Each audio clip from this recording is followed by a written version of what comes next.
Let's discuss closing costs.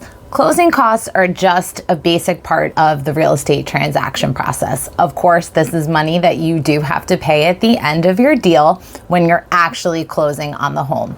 Now, the closing costs can vary based on the state where you live, but in general, your closing costs are going to include the following fees. You have the deed recording fee.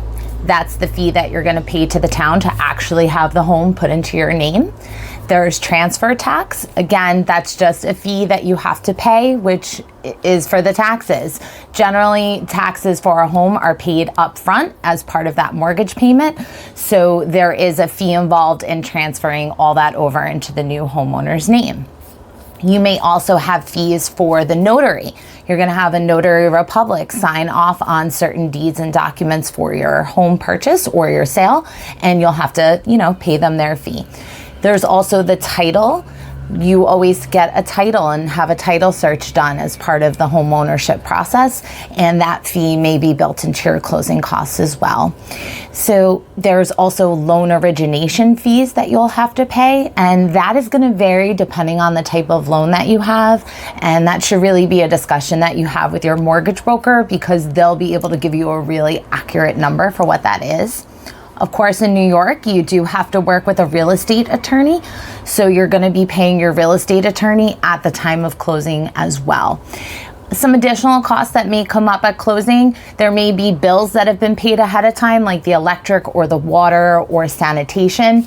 Really depends on where you live, but again, you may then have to pay the sellers back some of that money because it's money they've already laid out, and when things get transferred over into your name, you just got to kind of balance the scales. Typically in New York State, on a $400,000 home, your closing costs are going to run you about $16,000 to $18,000. But again, it really depends on the cost of the home, your loan, and which fees you're going to have to pay at closing and which fees you're going to have to pay ahead of time. That's why if you're thinking about purchasing a home or even selling a home, it's really important that you work with an expert real estate agent like myself. We'll be able to help guide you through that process of exactly what fees you're going to have to pay at closing and what fees you'll have to pay throughout the transaction process. For any other questions regarding real estate, about home buying or selling, please reach out to me, give me a call, text, or a follow. I'd love to work with you and help answer any questions that you may have.